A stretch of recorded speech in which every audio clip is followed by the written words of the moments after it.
Konnichiwa anime fans, Rock God Itachi here, and welcome to my first video for the new channel. Really excited to work with Anime Fan Grant 62 and Blaze Vincent on this new channel, and it is channel Bro-Taku. I hope you like it. So for the first video, we had a conversation of, should we do a video that's going to be all three of us, or should we do one separately? And in the end we decided separately, and I got the subject of anime figures, and I was like, yes, anime figures, this is my forte. As you may have seen from my other channel, I've got a lot in my collection and I'm always buying more as well. So I walked into my room and I thought, this is going to be brilliant, and then I realised that I haven't got anything new to show you. So as you can see, I'm just showing you my collection again, but a bit more slower, just a little, a bit of panning across. So I decided to do that, but then I thought, obviously if I'm just showing you my collection again, that's going to be a bit boring if you've already seen it. If you haven't seen it, and hopefully you'll think it's awesome. So I sort of sat down and I started to think to myself, I wonder what the first ever anime figure was. Like the first ever anime figure.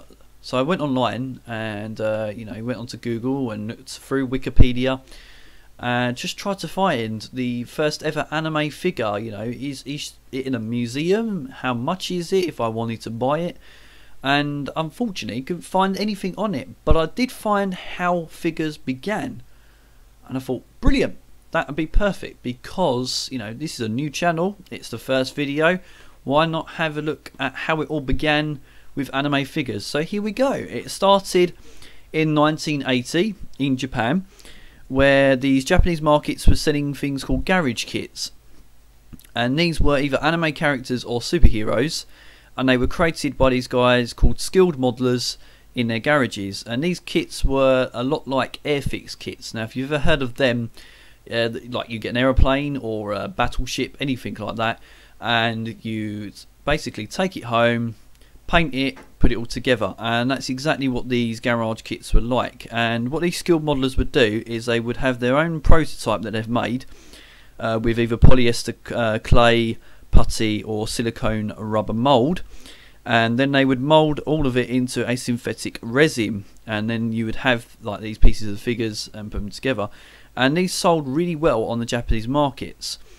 Now other modelers realised that there was also a chance to make more money by them actually putting it together and painting it themselves and then selling it, and this opened up the market for ornamental figures. And at that time the toy industry did not notice this whatsoever, and they were only doing action figures. So if you think things like Action Man, then that's the kind of thing they were doing. They weren't doing anything that would be classed as ornamental figures. So the garage kits on the Japanese markets were selling like hotcakes, and they literally created this market and filled it. So the toy industry had no idea about it. Then in 1990 we had shows such as Sailor Moon and Neon Genesis Evangelion released, and the toy industry were doing a lot of related products for them, but they realised that most of the money was going to figures that these skilled modelers were making, and they were making some really high quality detailed figures, and they realised that there is a gap in the market for ornamental figures, and that's when they decided that they were going to start producing them. But then they realised that obviously if they're going to produce these figures, that they could not be these kits, because it would take a lot of effort to make these kits. So they realised that the best thing to do would be to make them as full figures, so fully made, fully painted, with accessories, in a box, nice box with artwork on it of the show. And as soon as these hit the shelves, they flew off the shelves. Collectors went mad for them, and it did start what we like to call the otaku sort of phrase of people collecting all these figures because they just love the characters of the shows. And also by the toy industry doing this, they managed to help the anime industry a lot as well, because the anime industry was getting more popular.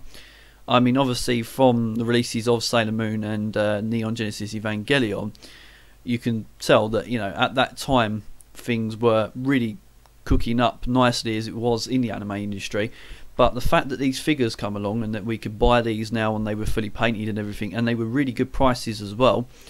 And you know, they went for every market they could do, the toy industry. They went for everything to do with the show. So, you know, if there was a cat in their show or a dog or anything like that, or, you know, anything really, they went for to get the money out of it, and the fans loved it. But the best thing, which I found, was that they were then putting them into the arcades.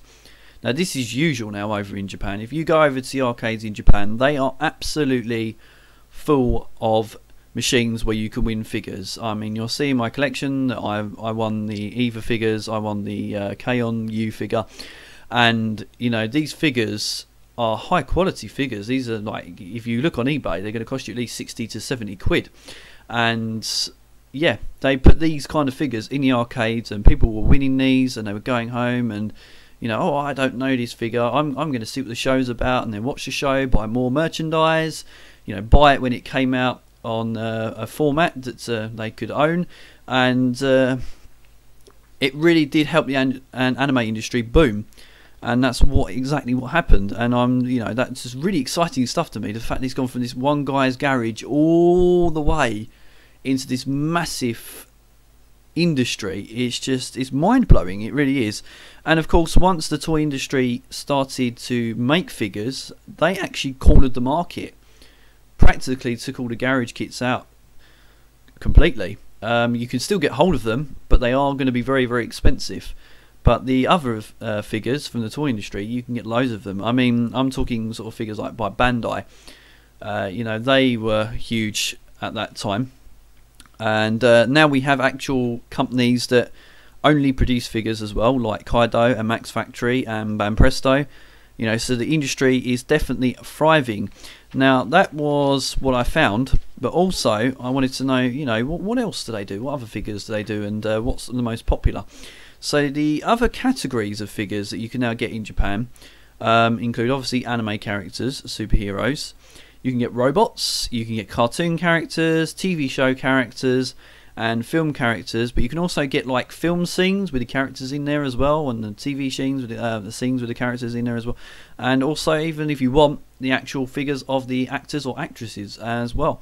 So there is a lot of figures out there in Japan. Now, the most popular figure, and this really didn't surprise me, because when I was in Japan I went to a maid cafe, and it was a very, very Moe experience, and it is Moe figures that are the most popular, which did not surprise me at all. And if you're not familiar with Moe, Moe is usually a female anime character who is either cute or sweet, and you know, doing something cute or sweet, like winking or, you know, smiling, waving, that kind of stuff in a cute way. And these figures are usually, you know, either like in a maid outfit or something like that, something that's just really, really cute. And that's really what Moe is about, and they are the most popular figures, which did not surprise me one bit. So that is really my brief history of anime figures, and I hope you've enjoyed it. I've thoroughly enjoyed researching it.